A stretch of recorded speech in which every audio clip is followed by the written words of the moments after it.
Welcome to HOJO Radio. Well, you'll just know you're headed for pleasure when you take your first taste of swell Lipton tea. Because, what a world of contentment there is in every cupful. What flavor, what wide-awake flavor. No wonder the tea experts say there's only one word to describe Lipton's, and that's brisk. No wonder more folks enjoy Lipton's than any other brand of tea in the world. It's because Lipton tea never tastes dull, flat, or dreary. It's always lively and cheery. Yes, Lipton's is the world's favorite tea, and it will be your favorite, too, once you taste that brisk Lipton flavor. So be sure you try Lipton tea. The Cavalcade of America.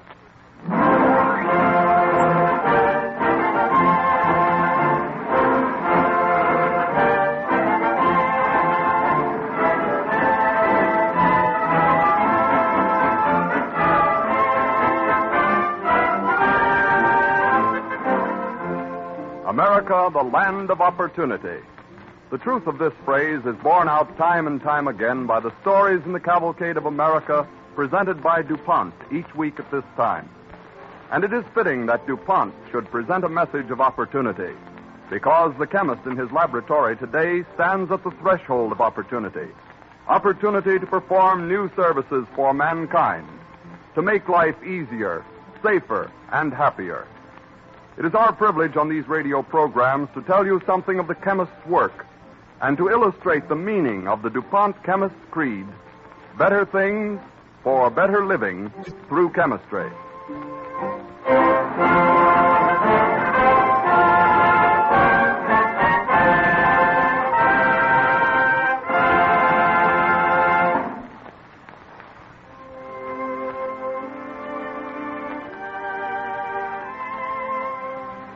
The DuPont Cavalcade Orchestra rings up the curtain with a special arrangement of a popular favorite, Sylvia, by the well-known American composer, Ole Speaks.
Even as a young country just beginning to be settled, America came to be known as a land of opportunity. Thousands of men have shown the energy and intelligence to find what opportunity America has held for them. It is an afternoon in 1723, a few miles west of Burlington, New Jersey, on a road bordering the riverbank. A farm cart pulls up beside a young man who is walking by the roadside. The farmer driving hails the stranger. Whoa, ho now, ho. Hiya there. Want a ride? Most certainly, sir. If you can take a passenger. Yep. Put your foot on the wheel and swing up. Here? That's the way, that's the way. There we are. Thank you. Well, you're pretty active for a city lad. Get up. Go on. How did you know I was from the city?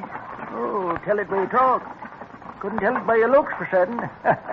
Say, you're fair covered up with New Jersey dust. I know that, sir.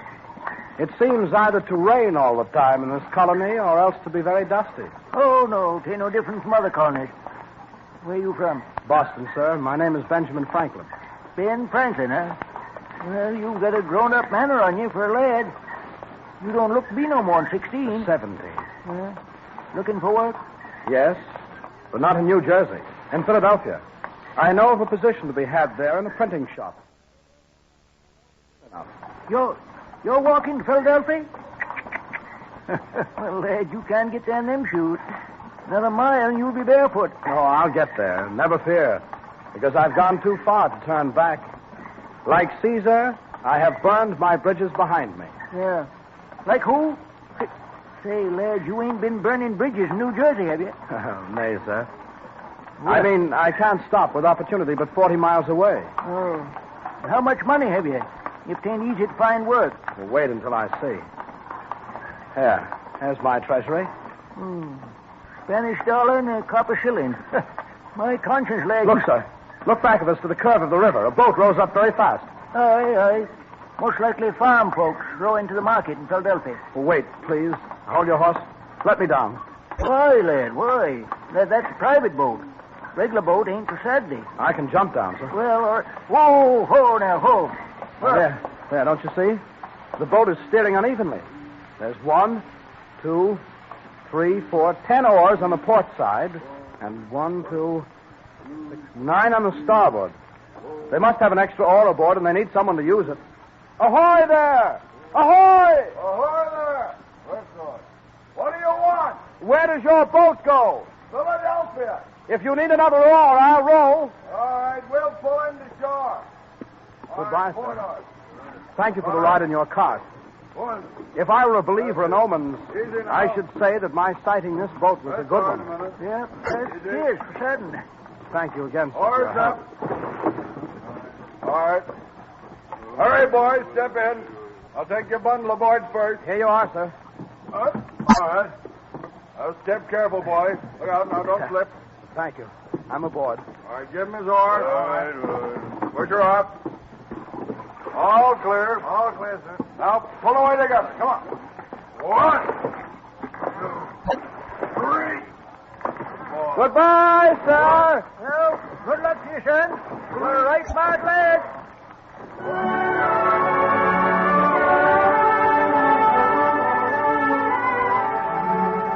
Benjamin Franklin, as a young man, arrived in Philadelphia with 1 Spanish dollar and a shilling.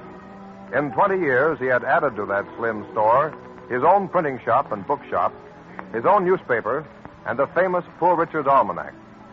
For Philadelphia, he initiated projects that gave her a city police, paved and lighted streets, a circulating library, the American Philosophical Society, a hospital, and a school that later became the University of Pennsylvania. But as a middle-aged man, Franklin had still not forgotten his interest in new opportunities. One evening in 1748, at the Franklin home, Mr. Franklin, in his electrical laboratory, talks with Mr. David Hall. If it please you, Mr. Hall, we will sign the papers tomorrow, and you may henceforth call my business half your own. I shall be delighted, Mr. Franklin. Now that this bargain is struck, will you satisfy my curiosity in telling me why you have done it? There is no mystery, sir. I fall in love with science. Let me show you my electrical bottle and its monstrous sparks. Well, you insist. There is none like it in America. Debbie. What is it, Benjamin? Good evening, Mr. Hall. Good evening, Mrs. Franklin. Debbie, will you help me move these jars to the table where the bottle lies? Another experiment. This goes on all day, Mr. Hall. We have as many electrical shocks to offer in this house as the wizards at a country fair. I hope I'm more scientific than a strolling magician, Debbie. And what of interest have you found, sir? The repulsions and attractions of pointed bodies for electricity, of positive and negative charging, and of my belief that lightning is naught but electricity. Lightning, Ben? But lightning is fire from the stars. Well, whatever it is, I'm content to remain with the printing business. Well, I shall have no regrets, I am certain. All ready. Blow out the candle, Debbie. I have the bottle ready for the charging. You cannot see, Mr. Hall, but I connect wires, and now... What? Why, it's amazing.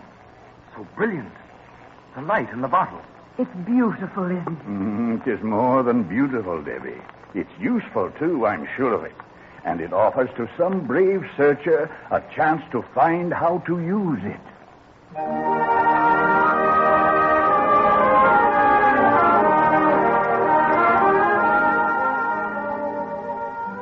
Franklin's fame and political standing in Europe made him the logical ambassador of the colonies when they found themselves facing perilous times. It is 1778 in Paris. The American delegation sent to France to enlist help in the struggle for independence is about to be presented at court. In a room in Paris set aside for them, Franklin, his colleagues, and the court barber have an anxious consultation. Mr. Franklin, this is a tragedy. On the day of all days when we are to seek the aid of the French cause. Monsieur Franklin, the wig, it will not fit you. I tried this way, I tried that way, no matter how I Since there is no help for it, gentlemen, and my wig will not fit me, we may better look for a way to mend matters than to grieve over them. I believe you scarcely see the gravity of our plight, sir. Izzard, Dean, and I are dressed in court costume. But you are the chief American delegate to Louis XVI. You're wearing that plain brown suit, and without a wig... Monsieur le Barber, would it not be better if, instead of wearing a ridiculous wig, I went without one? You dare not challenge French tradition, Mr. Franklin. I should not challenge French tradition. I should merely assert the existence of an American tradition for going without wigs. Oh, mon Dieu, what a problem. I am the court barber. It will all fall on me. I will be the man who ruined the friendship of nations. My customers will leave me. No, not necessarily, sir. Once, many years ago, I entered Philadelphia most informally with my pockets stuffed with soiled linen and munching a roll as I walked. A lady noticed my appearance and laughed. Yet she later married me. Well, I would remind you, sir, that Marie Antoinette's standards in dress are not those of Philadelphia. No. But dwelling on that trivial matter has given me time for my decision. I shall go as I am. But you can't do that. I shall wear this plain brown suit and my own hair. In truth, the brow is noble and the locks stately and long. I know you better, sir, than to try to dissuade you. Though I remind you again that you are an ambassador from America. Aye. Now I bethought me of another unsuitable item of dress. This sword. You will go like a plain gentleman, swordless? A plain and democratic gentleman. If the carriage waits, let us leave for Versailles.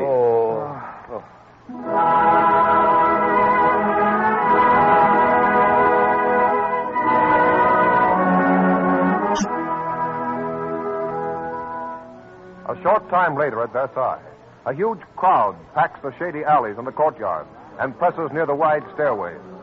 As Benjamin Franklin and his 4 delegates walk into the palace, a drum corps stands at attention. The drums roll, the palace flag is dipped, and long files of troops present arms.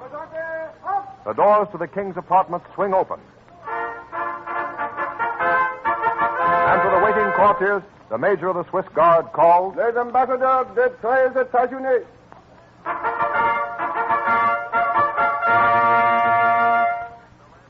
Welcome to Versailles, Monsieur Franklin. Your Majesty, I present my credentials and my embassy from the United States of America.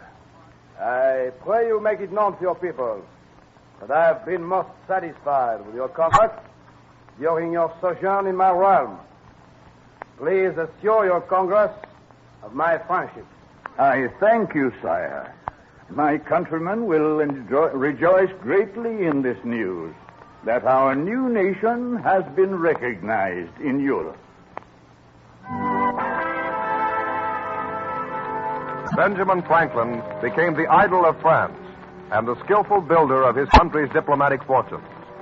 As a young man, in his middle age, and as an old man tired by his strenuous life, he was always alert to grasp an opportunity.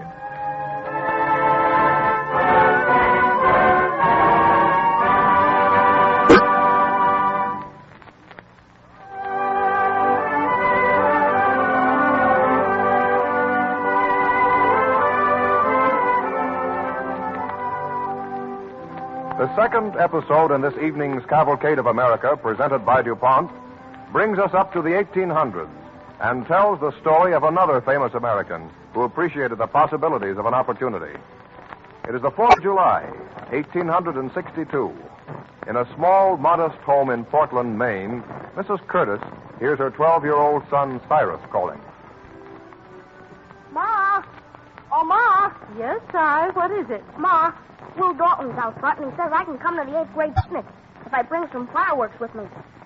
Could I please have 15 cents?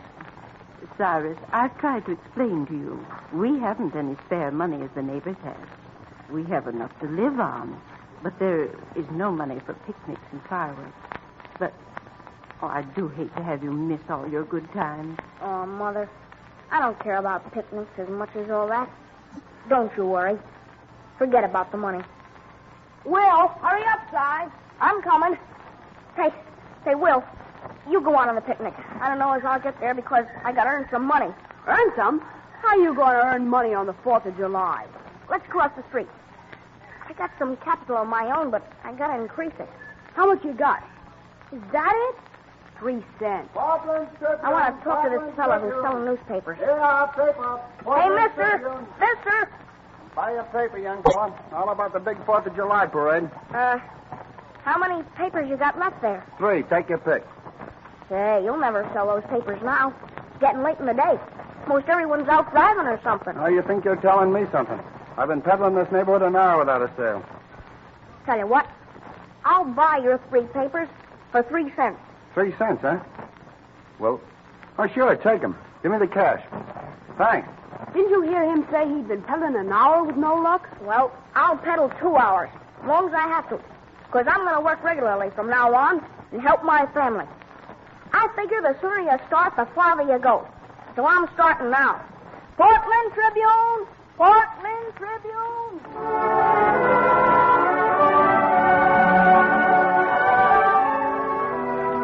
Young Cyrus H.K. Curtis, looking about for any means to make money for his 4th of July fireworks, got his first taste of newspaper business. Through peddling papers and clerking in a department store, he had saved enough money to start 2 newspapers of his own. But he lost both his printing plants in fire. To the shop of his kindly old Scotch printer, W.C. Allen, to whom he owed a large bill, Cyrus brings his fiancée, Louise Knapp. You and Miss Knapp are going to be married, Cyrus. Well, I congratulate both of you. Well, thank you, Mr. Allen. But we felt that we had to have a talk with you first. Cyrus says he owes you a great deal of money for a printing bill. Aye, $800. But I have perfect confidence in his ability to pay me back someday. Well, that's kind of you, Mr. Allen. But what I have to admit is that right now I haven't any money at all, except what I make from 1 week to the next. Louise is willing to chance it with me and get married, but I thought we should explain this matter to my largest creditor. You had more ill luck than any man would normally expect. Well, to tell the truth, Mr. Allen, I've developed a great longing to start once again. In Philadelphia this time. I believe Si's been reading Benjamin Franklin's autobiography, and he went from Boston to Philadelphia. Well, I know of an opening there. But you've spent so much money printing the People's Ledger for me, I was afraid you'd say I should stick it out here. No, Cyrus. Take your chance when you see it. Do the best you can, pay me what you can, and pay the rest when you can. Thank you, Mr. Allen. You've given me spunk to go on with this scheme, and I'll never forget it.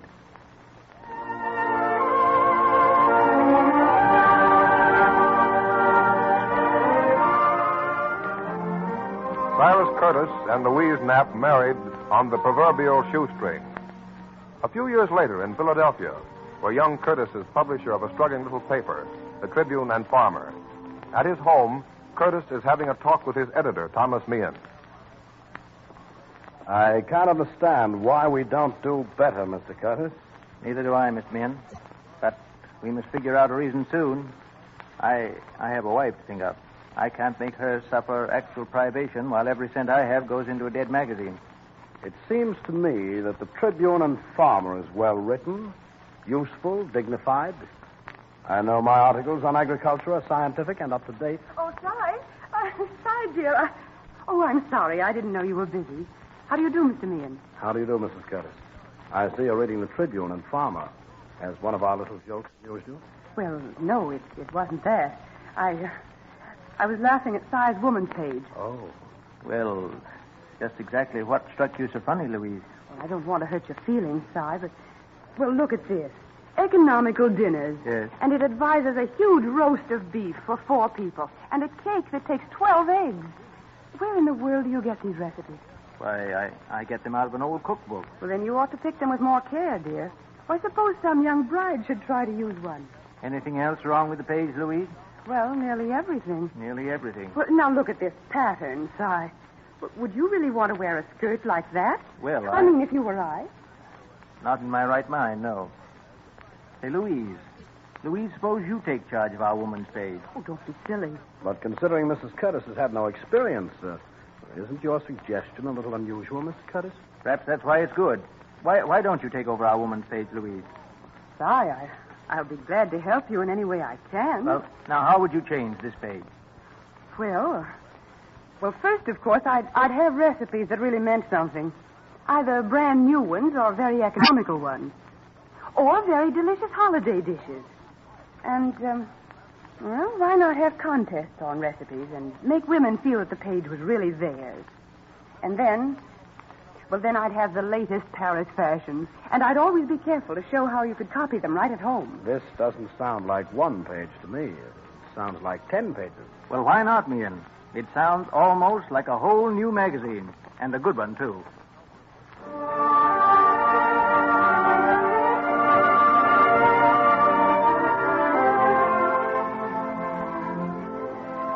From Louise Curtis's page in the Tribune and Farmer sprang the Ladies' Home Journal, one of the first great financial successes of the publishing business. But Cyrus Curtis's success had come to him in his 30s, and for an active man, this was not enough. In his office in 1897, Mr. Curtis and an assistant, Mr. Wilton, are talking. This is the best financial statement we ever had, Mr. Curtis. You've certainly made the Ladies' Home Journal the envy of the publishing business. Yes, I suppose so. But I believe I liked my magazine better before it learned how to run itself. Oh, Mr. Curtis, I meant to ask you. I've run across an odd thing in the books. Standing order for $800 to be sent every 6 months to a man named W.C. Allen. It's marked in payment of a debt, but there's no mention of how much the debt is. No. That's a standing debt, Wilton. That can't ever be paid, no matter how much money is sent for it. I don't quite understand, Mr. Curtis.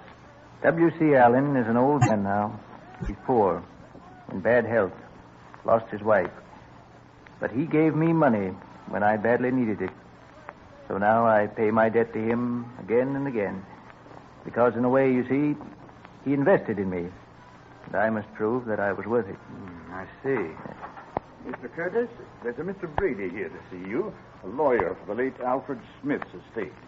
He says it's urgent. Show him in, please. Come in, Mr. Brady. Thank you.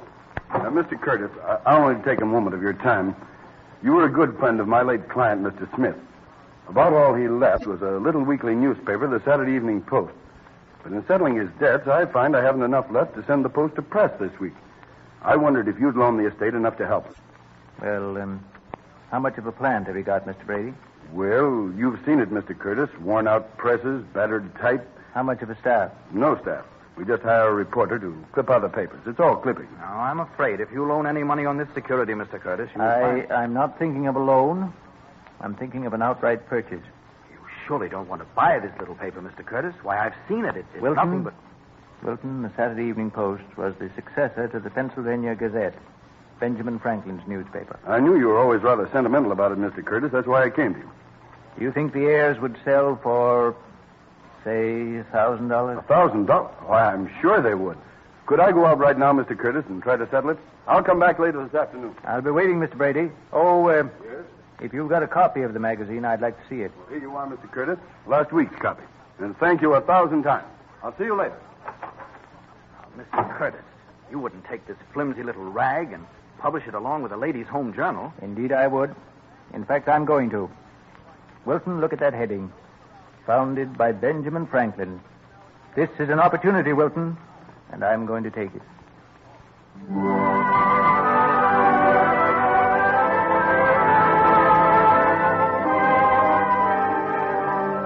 The Saturday Evening Post consolidated the success of Cyrus Curtis, who influenced American publishing more than any man since Benjamin Franklin. In Philadelphia today, there stands a memorial to Benjamin Franklin, largely made possible through the generosity and personal efforts of Cyrus Curtis. This is the Franklin Institute of the state of Pennsylvania, a great scientific and technological museum, which has been contributing to the advancement of science for more than a century. The new home of this museum, to which Mr. Curtis contributed $1 million, perpetuates Franklin's scientific ideals for the education and inspiration of all men, an active symbol of opportunity in the cavalcade of America.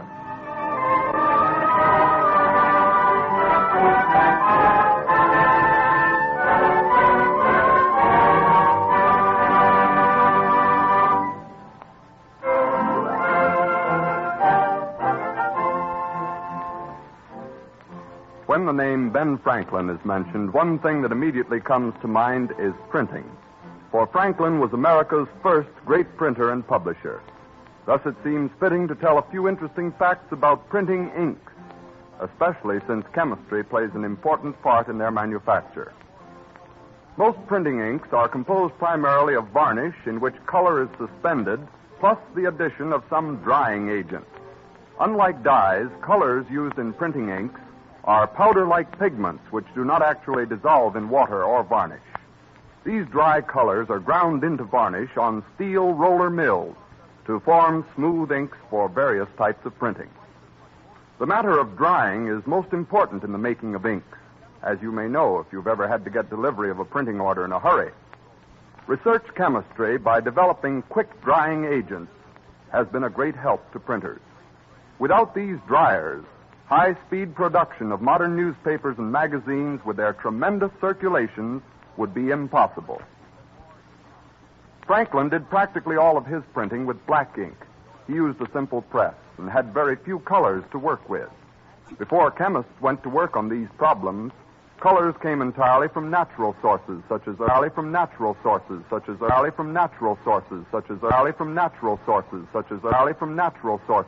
earth and plant and animal extracts. These old-time colors were relatively dull. Chemistry has given us the numerous, brilliant colors of today, creating them from coal tar and from various minerals. With these and the vastly improved methods of printing, the printer can now reproduce paintings or natural color photographs in their full beauty. DuPont is an important supplier of color materials to ink manufacturers, and DuPont research chemists are constantly creating improvements in these colors and in other chemical products used in inks. Whenever fine printing delights your eye, you may well be reminded of the phrase that guides the work of DuPont chemists. Better things for better living through chemistry.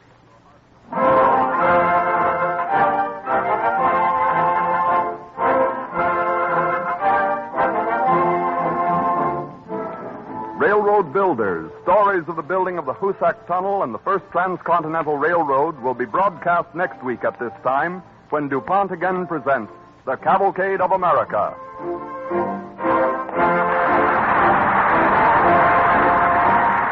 This is the Columbia Broadcasting System.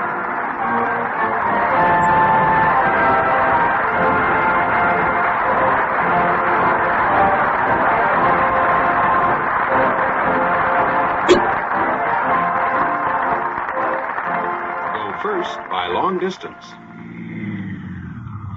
Excuse me, can you tell me where the Conleys live? Yes, in the White House at the end of the block, on the right. But I'm not sure they're home. Oh, we called them long distance. They're expecting us. Thank you. A long-distance call to friends you plan to visit this summer makes good sense. It will save you driving miles and miles, then finding no one at home. Call ahead to make sure of reservations, too. Wherever you go, go first by long distance. Rates are low. Why not call now? HOJO Radio. We're your old-time radio headquarters. Stay tuned. Pall-Mall Famous Cigarettes present The Big Story. Morning, Mr. Wilson. Morning, ma'am. What'll it be today? I'd like a tube of toothpaste, Toothpaste, yeah. a jar of cold cream, Uh-huh. and a pound of arsenic. Arsenic? Yes. I'm afraid I'll have to ask you what it's for, ma'am. Why, surely. It's for rats.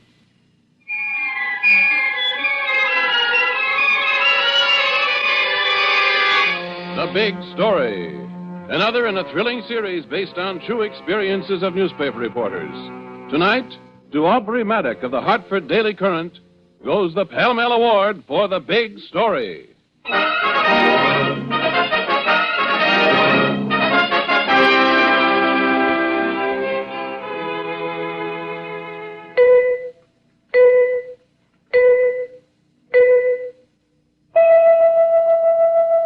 Four notes that are alike, and one that is outstanding. And of America's leading cigarettes, one is outstanding. The longer, finer cigarette in the distinguished red package, Pall-Mall. Ladies and gentlemen, have you noticed how many of your friends have changed to Pall-Mall?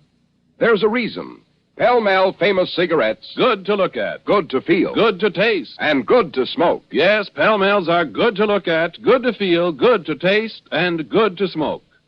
For Pall-Mall's greater length of traditionally fine, mellow tobaccos filters the smoke of this longer, finer cigarette. Gives you that smoothness, mildness, and satisfaction no other cigarette offers you.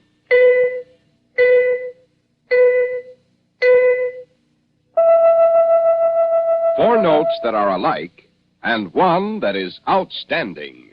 And of America's leading cigarettes, one is outstanding. Pall-Mall Famous Cigarettes. Outstanding. And they are mild.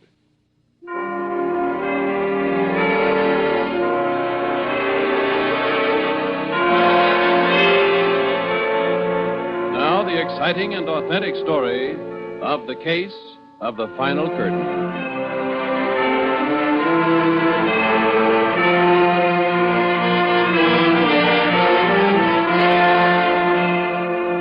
You are Aubrey Maddock, Assistant City Editor of the Hartford Daily Current. You're sitting at your desk one afternoon, idly tapping out a story and reflecting that things are pretty quiet around the offices of the Current, when suddenly... Are you a reporter? Well, yes, but... I've just got to talk to you. I've got to tell you about it. Tell me about what? I did it. It's as if I did it with my own hands, but I didn't mean to, honestly. I didn't. Didn't mean to do what? Hey, look, take it easy. I told the police, but they didn't believe me. You've got to believe me. You've just got to. I've got to talk to somebody. Now, take it easy. If I'd known what I was doing, it would have been different, but you don't until after, and then it's too late. Relax. Cigarette? Yes, please.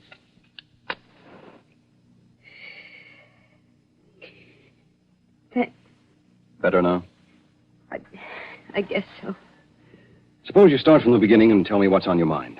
Would you really listen? That's what I'm here for. I have a tiny apartment. My father'd been visiting me for a long time. I got back home one day, and I could hear him rehearsing Shakespeare as I came down the hall. Maybe that's what started it. I hated it. He used to be an actor, and he never got over it. I opened the hall door. Is nobler in the mind to suffer the slings and arrows of outrageous fortune. Dad, I'm home. Or to take arms against a sea of troubles and by opposing end them. Hello, Lucy. Just brushing up on my diaphragm control. To die, to sleep. Dad! Won't you ever forget you were an actor? Were an actor? My dear, you forget yourself. Do I? Lucy, from your tone of voice, I judge that I have overstayed my visit with you. Dad, I don't mean to be cruel, but I guess you have in a way. I can't ever have my friends up. You're always here quoting things at them or telling them about the parts you've played. It's just not fair. I see. Oh, Dad, I don't mean to hurt you. It's the last thing I want to do. I am expecting a letter from my producer. He should have something for me this fall. Oh, Dad. Daddy, look. When I was in Windsor last week, I stopped in to see that Mrs. Taylor for you. And who, might I ask, is that Mrs. Taylor? She runs a home in Windsor for the infirm. Surely you don't pretend to put me in that class. That's just what she calls her home. For $1,000, she takes care of you completely, gives you room and board from the day you get there until... Well, until... Until they ring down the final curtain. Is that it? Well, yes. Are you suggesting that I go to this home for the infirm, Lucy? Dad, it would be nice for you. You'd have a nice room of your own, and I know that every minute you'd had company and being taken care of. If you don't like it there, you don't have to stay. But you will like it, Dad.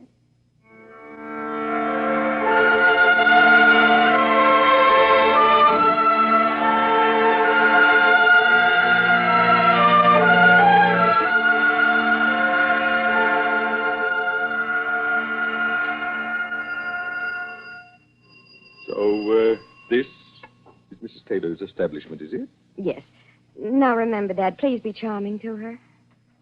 Lucy, I have played to packed crowds in a tent in Kansas.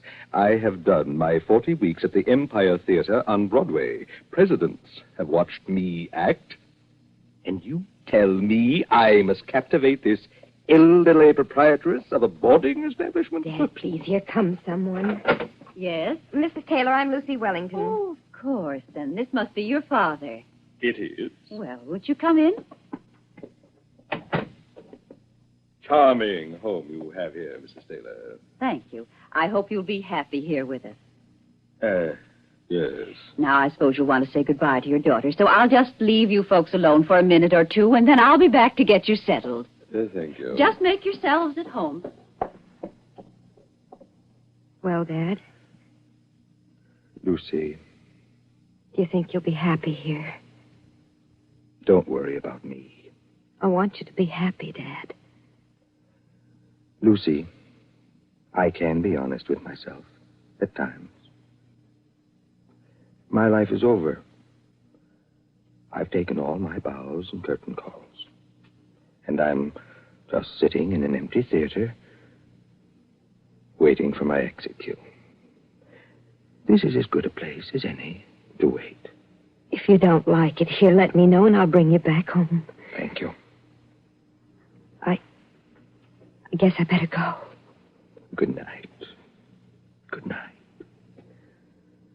Parting is such sweet sorrow that I would say good night till it be morrow. Oh, I forgot. You don't like to hear me emote. Goodbye, Lucy. Goodbye, Dad. God bless you.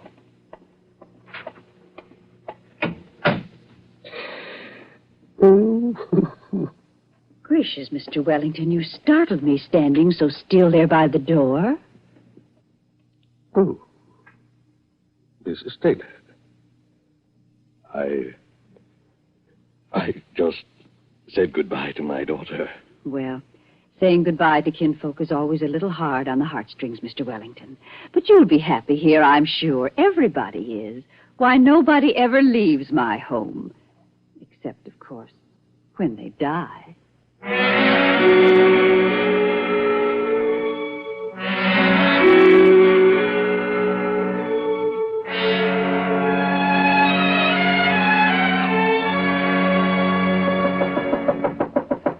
Mr. Wellington. Who is it? Me, Luke Briggs. I come for a game of cribbage. Come in, my friend. Thank you kindly. I see you got the cards out. Yes. It's just the thing to make the time pass. It doesn't seem as if I've been here at Mrs. Taylor's for almost 2 months, does it? Still like it here? Of course. Not looking so pert as you might. Just a little indigestion. I see. Mr. Wellington, you got to get out of here. What are you talking about? You paid your $1,000 in advance. You got to get out of here. What do you mean? Mrs. Grumman paid her $1,000 in advance. She died last night. They took her away just before sunup. Well, I'm sorry to And old hear... Pete Dawes paid his $1,000 in advance. He died last week. They took him away at midnight. Death comes to everyone, Luke. Not like it does in this house. When it's natural, it comes in its time, and it comes soft. Death don't care whether you pay $1,000 to Mrs. Taylor in advance or not. What are you driving at? I'm safe. I pay my room and board by the week. It's no profit to Mrs. Taylor for me to die early. But with them that pays in advance... Luke, you're crazy. Listen.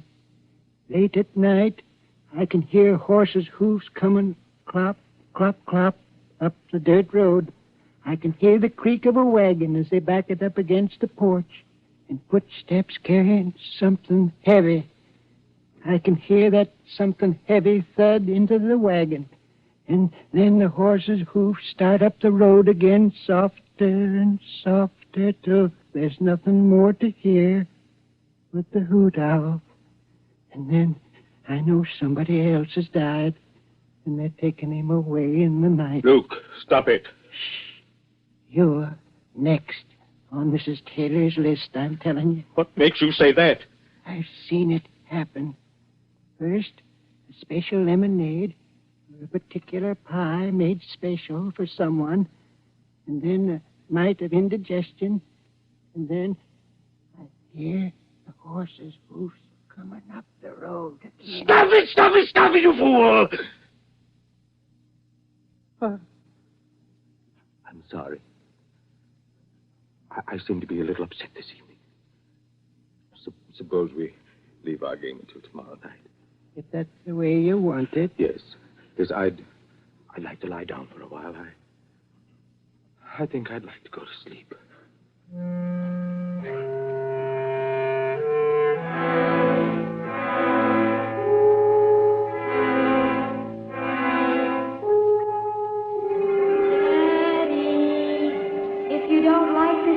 Let me know. Let me know and I'll bring you home. But it's just a touch of indigestion. Just indigestion. Just a touch. You got to get out of here. You got to get out of here. Out of here. Nobody leaves my home. Nobody ever leaves my home. Except, of course, when they die. You know how I can tell when somebody has died? I can hear the horses' hoofs on the road. Clop, clop, clop, clop, clop. But they don't leave unless they die. Dad, come back, come back, come back. Have this drink first. Just a little drink. No, Dad, don't. Just a little sip. I made it special for you. Just for you. No! Wellington, wake up. Mrs. Taylor. Oh, I must have had a nightmare. I should say you must have. What's that? Just a hoot owl outside the window. Here, drink this. No. It's just a sedative. I fixed it special for you. I don't want to. Take it away. But it will settle you. Here now, take the glass. But drink it down. That's it. That's it. Now then, Mr. Wellington, you won't have to worry anymore.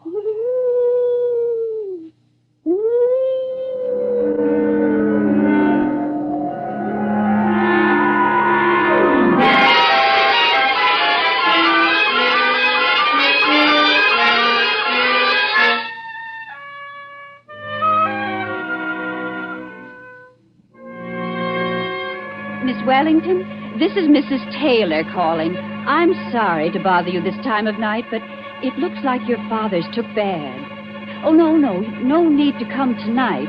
But I think you better come visit him tomorrow morning.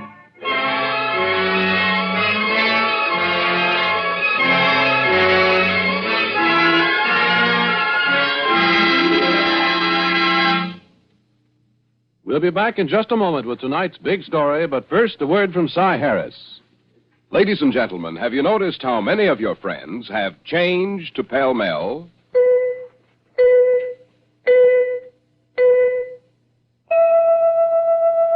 Four notes that are alike, and one that is outstanding. And of America's leading cigarettes, one is outstanding. The longer, finer cigarette in the distinguished red package, Pall-Mall. Good to look at. Good to feel. Good to taste. And good to smoke. Yes, Pall-Malls are good to look at, good to feel, good to taste, and good to smoke. For Pall-Mall's greater length of traditionally fine, mellow tobaccos filters the smoke of this longer, finer cigarette.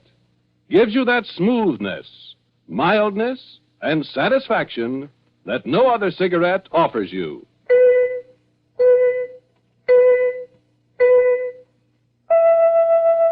Four notes that are alike, and one that is outstanding. America's leading cigarettes. One is outstanding. Pall-Mall famous cigarettes. Outstanding. And they are mild.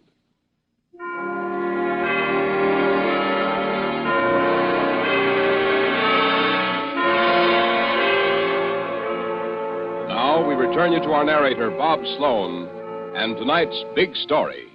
You, Aubrey Maddock, assistant city editor, sit at your desk at the Hartford Daily Current and listen intently to the half-hysterical girl as she sobs out a weird and unbelievable story.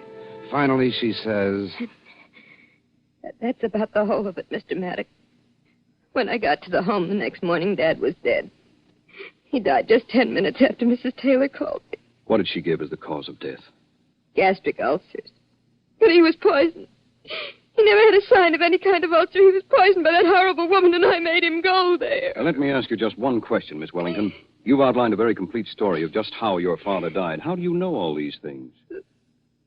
The last time I saw Dad at the home, he was so frightened underneath. I should have known then. I should have taken him away then, but I didn't. Now he's dead. Well, that doesn't answer my question. You told me how he died. You even told me what he dreamed. How can you possibly know all this? Well, I don't actually know it, I suppose, but it could have been something like that. It must have been something like that. Mm-hmm. Well, if so, it's the biggest, hottest lead on a story I've ever gotten. But if not, it's the most malicious, evil piece of slander I've ever heard. And as a newspaper man, I guess it's up to me to find out which it is. What are you going to do? I'm going up to Windsor to take a look around.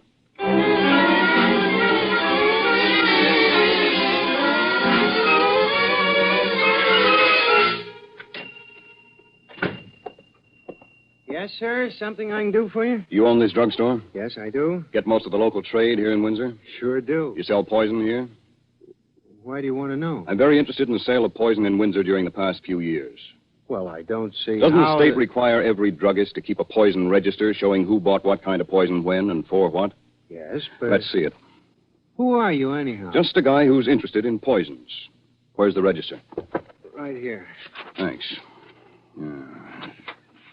August, September, October. October 21st. Mrs. Beatrice Taylor. 6 ounces of arsenic. Use for rats and mice. That's Mrs. Taylor who runs the home out on Prospect. Uh-huh.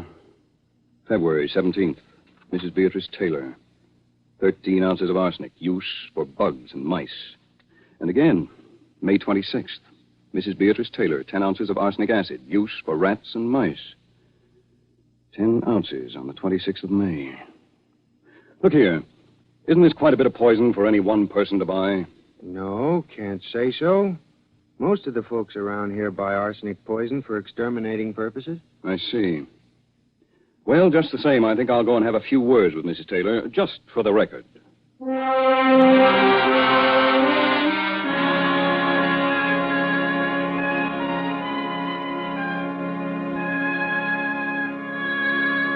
Mr. Maddock, I can't tell you how glad I am that you came. Why is that, Mrs. Taylor? Well, these rumors that one of my boarders was poisoned have naturally upset me. It's nonsense, of course, but still, talk like that hurts the reputation of a nursing home. Did you think of that when you bought the poison?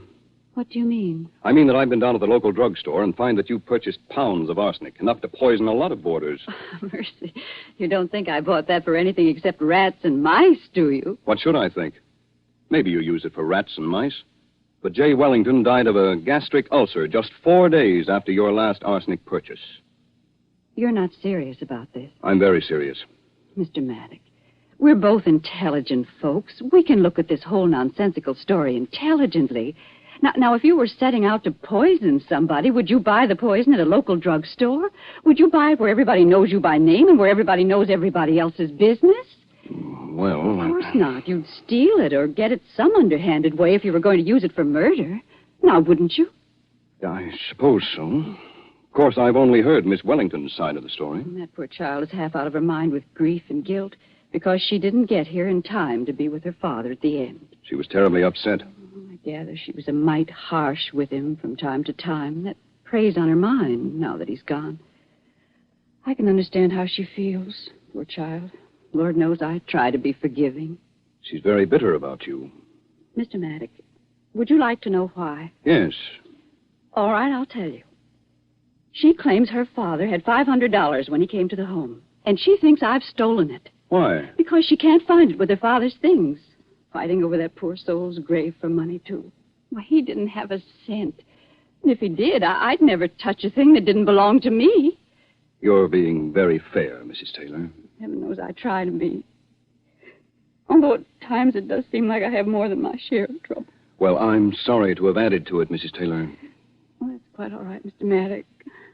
Thank you for taking the bother to drop in here. Oh, it's no bother at all, ma'am.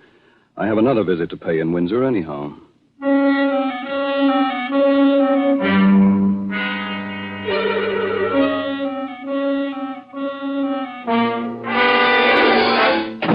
This the office of the Windsor County Clerk? Sure is. Where's the clerk? Right here.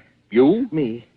Well, I'm Aubrey Maddock of the Hartford Daily Current. Say, I've been meaning to talk to one of you newspaper people. Oh, yeah? Well, look, Subscribed Pop, to your paper last February. Oh. Paid up full I was, too. Then come last April. I was away for full 2 weeks and a bit. Seemed to me I ought to get my money back for those 2 weeks. Well, look, Pop, I'll take it up personally with the circulation manager, but right now... That's right, neighborly of you, young fella. Like the paper fine, I do. I'm glad to hear it. Especially Look, them Pop... farm articles you got. Good. And Now, the look... recipes. My wife always looks for them recipes. Pop! Yeah? You keep the death certificates for Windsor County here? Sure do. Well, then, for the love of Pete, can I see them?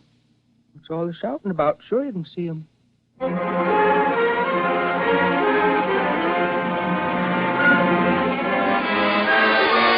You thumb through the endless certificates, and just on a chance, you make notes of all the deaths that took place at Mrs. Taylor's home. And you do a little extra checking, and what you find makes you sit up straight and whistle. What's up, young fella? My hair, Pop, up on end. Hey? Sorry, no time for chit-chat now. Here, where are you going with them certificates? To the Hartford Chief of Police.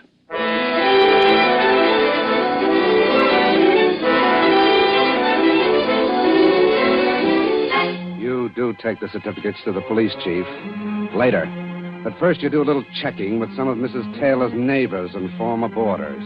You visit the relatives of some of the deceased. And then, armed with explosive information, you take the death certificates and your big story to the Hartford Chief of Police. I didn't make too much of the arsenic purchases at first, Chief. Poison might have been for rats, in spite of Jay Wellington's sudden death just 4 days after the last purchase. Could be coincidence, sure. Yeah, that's what I thought. Mrs. Taylor told a very convincing story, maybe a little too convincing. So just on a hunch, I dropped in at the county clerk's office and Well, take a look at these statistics. What are they? The number of deaths at the Taylor home during the past 5 years. 48, huh? 48. Not surprising. What do you mean? That's an awful lot of deaths. But, Maddock, it's a home for old people. The death rate's bound to be high. That's where you're wrong. I checked the figures on the Hartford Old People's Home just to compare. You know how much bigger the Hartford home is than Mrs. Taylor's? About 5 times as big? 6 times as big. And yet the number of deaths is the same in both homes. 48 in 5 years. How about that? Doesn't look good. It isn't. And here's another interesting point. At least 20 of the deaths Mrs. Taylor reported looked highly suspicious. And Each of those 20 boarders were of the class that paid $1,000 outright for board until death. I've checked the others and found out that the week-to-week boarders have held to a normal death rate. Now, does that or does that not look like mass murder? It does. But no proof. We'll take care of that. Autopsy? Exactly. We'll get in touch with you.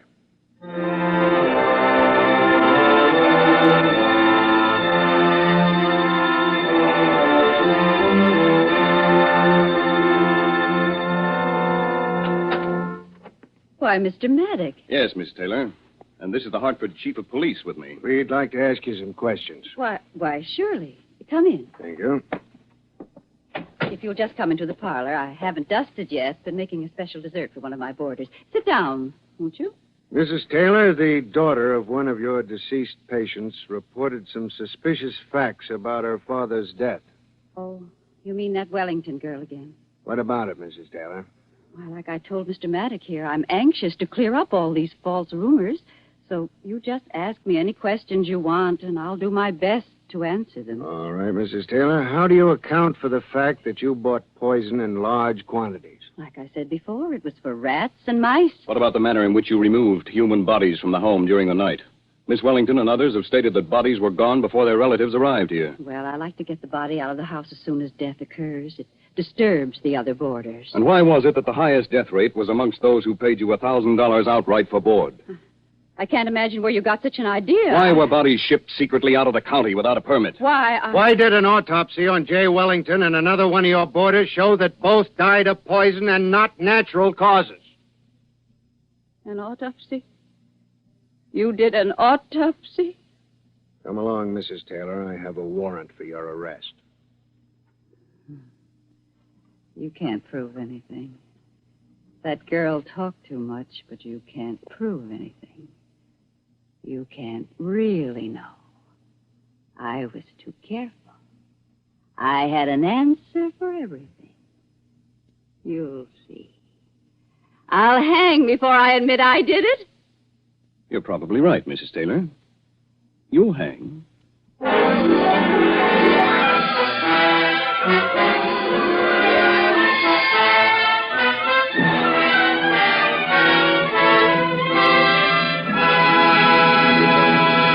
In just a moment, we'll read you a telegram from Aubrey Maddox of the Hartford Daily Current with the final details of tonight's big story.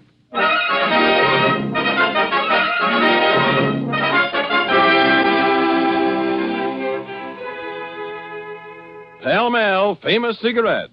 Good to look at. Good to feel. Good to taste. And good to smoke. Yes, Pell-Mells are good to look at, good to feel, good to taste, and good to smoke.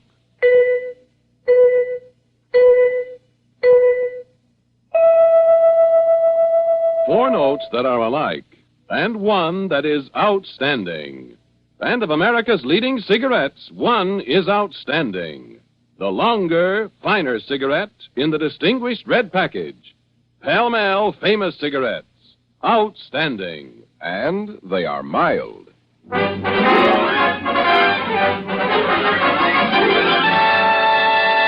Now we read you that telegram from Aubrey Maddox of the Hartford Daily Current. Poisoner in tonight's big story was convicted of first-degree murder. However, an appeal was granted, and the conviction was changed to second degree. Given a life prison sentence, she was subsequently transferred to the hospital for the insane at Middletown.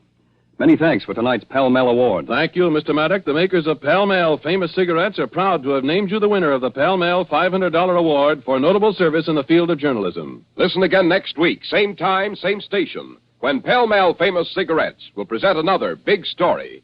A big story from the pages of the Des Moines Tribune.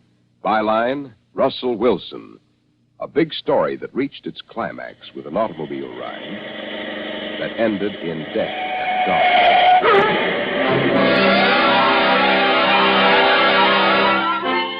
The Big Story is produced by Bernard J. Proctor and directed by Harry Ingram with music by Vladimir Selinsky. Tonight's program was written by Gail Ingram. Your narrator was Bob Sloan, and Les Tremaine played the part of Aubrey Maddox. All names in tonight's story, except that of Mr. Maddox, were fictitious, but the dramatization was based on a true and authentic case. This is Ernest Chappell speaking for the makers of Pell-Mell Famous Cigarettes and reminding you of the ideal Christmas gift. Pell-Mell Famous Cigarettes in their special holiday carton. Being a Lux girl, Jean depended on a quick beauty pickup. A refreshing Lux soap beauty bath did the trick, she told me. Well, now that their beauty soap is in big new bath size, a Lux soap bath is more luxurious than ever. Well, I can't imagine a nicer bath soap, John. Wonderful creamy lather, even in hard water. And a lovely, delicate fragrance that lasts and lasts. The Lux soap perfume is an exclusive blend, you know. It combines lily of the valley, lilac, carnation, and other delicate flower fragrances. I'm sure every woman who tries the big new bath-size Lux toilet soap will love it.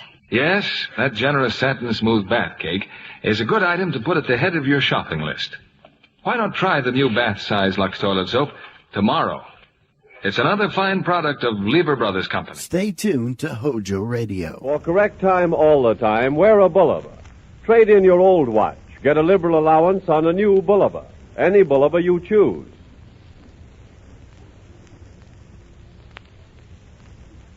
Maxwell House Coffee presents Good News of 1938.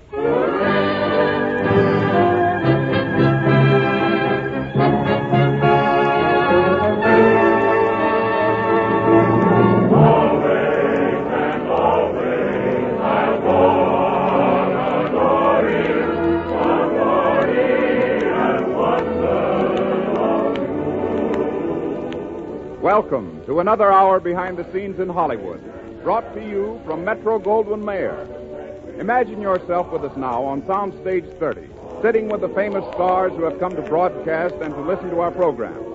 Tonight you will hear Frank Morgan, Fanny Bryce, Alan Jones, Maureen O'Sullivan, director Jack Conway, and Meredith Wilson, and anybody else that might happen to drop in. And here's your host for the evening, Robert Taylor.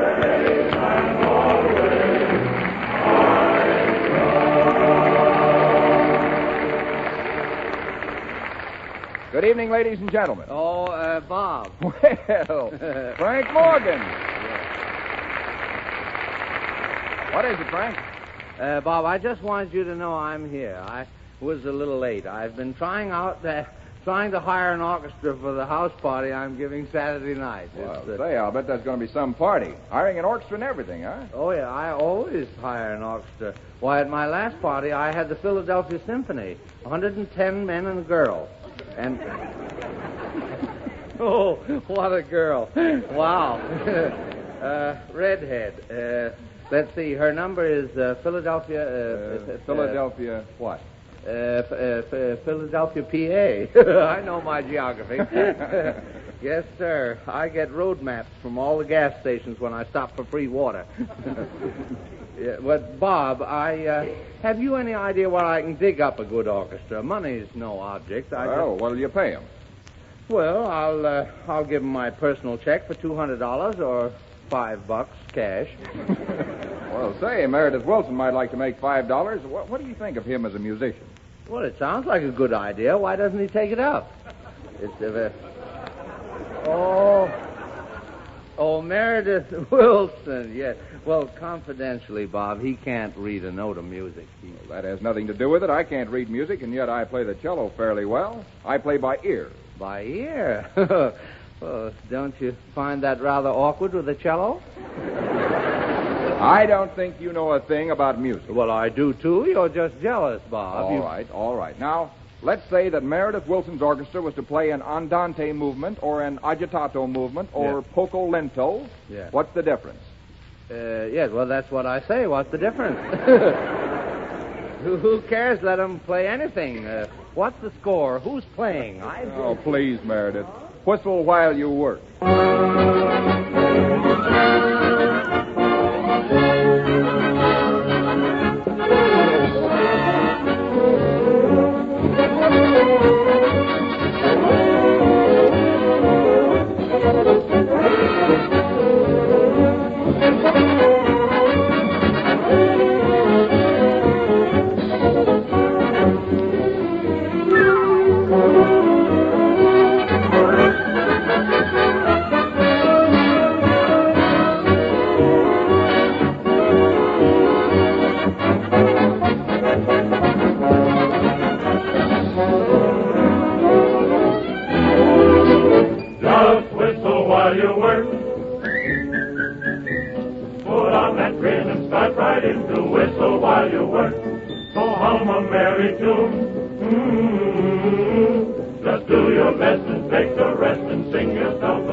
while you work.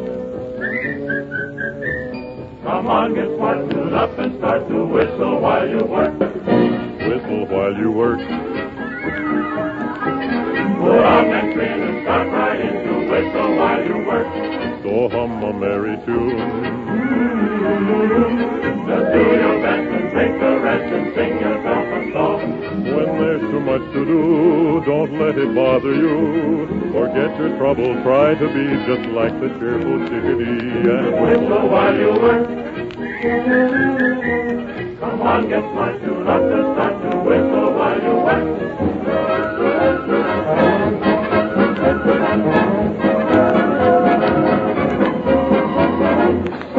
Whistle while you work, you'll never, never quit. Come on, get smart and do your part with all your heart. Tune up and start to whistle while you work. That was grand, Meredith. And incidentally, the song is from one of the grandest pictures that ever came out of Hollywood, Walt Disney's magnificent Snow White and the Seven Dwarfs. It's Walt's masterpiece, and just as fine for grown-ups as for children. And speaking of children, brings me, of course, to that awful little girl who's become such a popular feature of our program. Here she is again with Hanley Stafford as her father, Baby Snooks.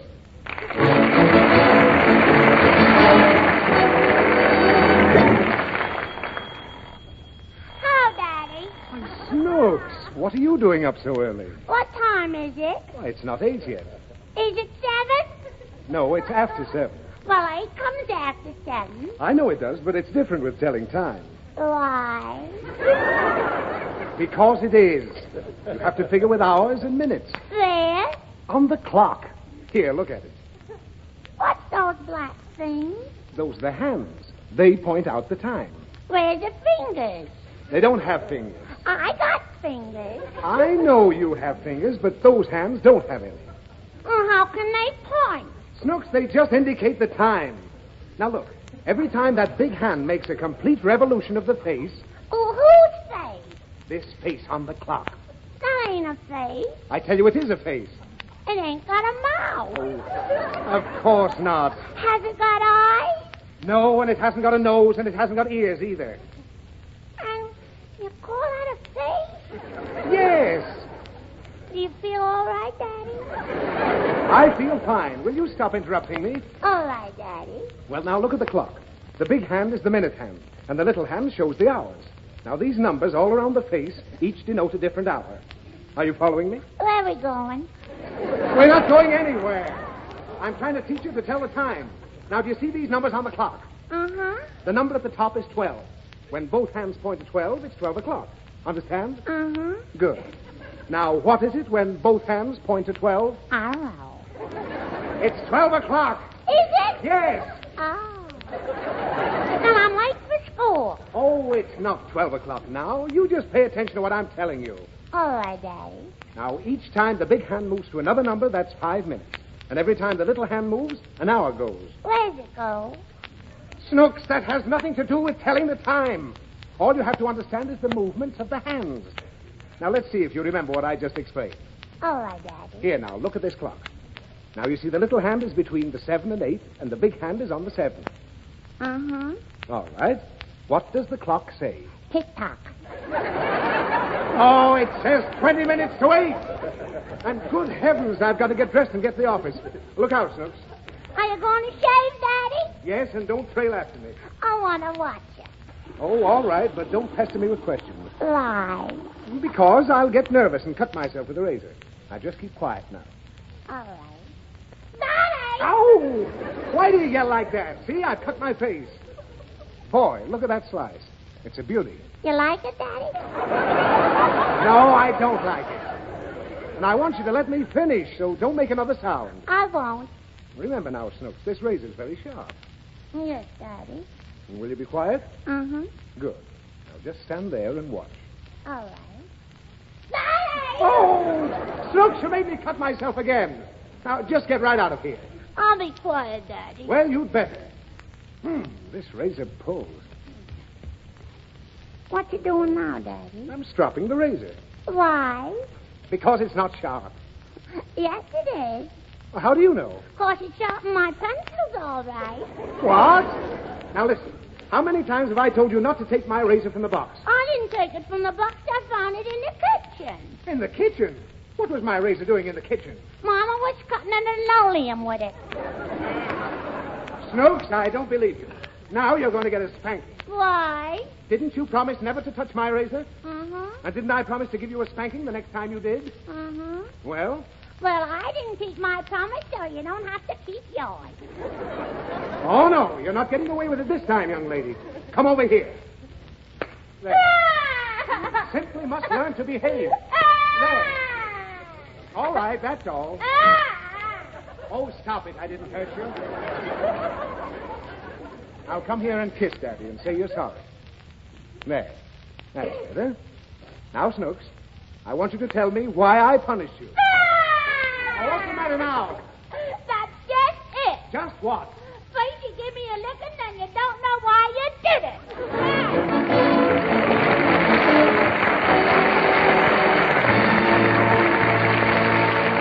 Now, here's Ted Pearson with some advice on coffee.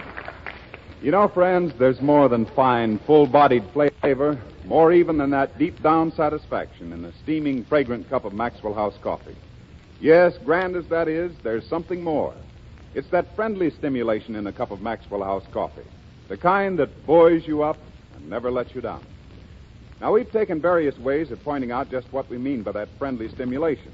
But tonight I have an idea we can express it in a different way. Anyway, I'm going to try. I'm going to call on our maestro here, our own Meredith Wilson, to help me out. Oh, Meredith, do you mind? Why, not at all, Ted, if I can help. Well, then, Meredith, how would you tell us about that friendly stimulation that's in a cup of Maxwell House? Well, let's see. I think I'd set it to music, Ted. Let's say the boys and I have been rehearsing for maybe 5 hours, and we're pretty well worn out, all of us. And by that time, we're playing something like this.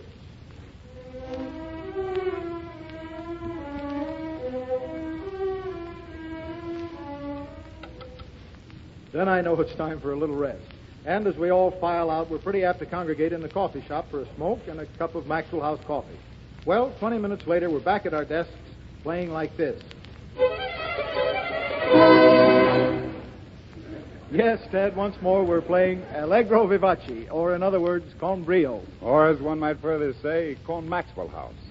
Well, I guess there are times when, to alter an old saying, music speaks louder than words, and this seems to be one of them. Well, thank you, Meredith. You certainly have expressed the friendly stimulation there is in a cup of Maxwell House coffee for all of us. And so, friends, when you're tired, maybe feeling out of sorts, a little low in spirits, and you need a really wholesome pickup, well, then take time at your meals to enjoy a tempting, fragrant cup of the coffee that buoys you up and never lets you down. Nice commercializing, Ted Pearson. Thank you, Bob. Now I've relayed my message to our audience. I have a message for you. There's someone waiting to see you. Well, tell him to come back later, will you? I'm very busy now. Why? Because. Oh, it's Jack Benny.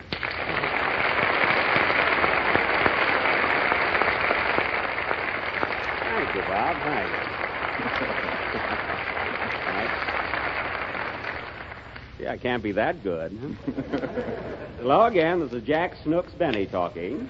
And, Bob, I just dropped in here for a minute to thank you again for appearing on my program last Sunday night.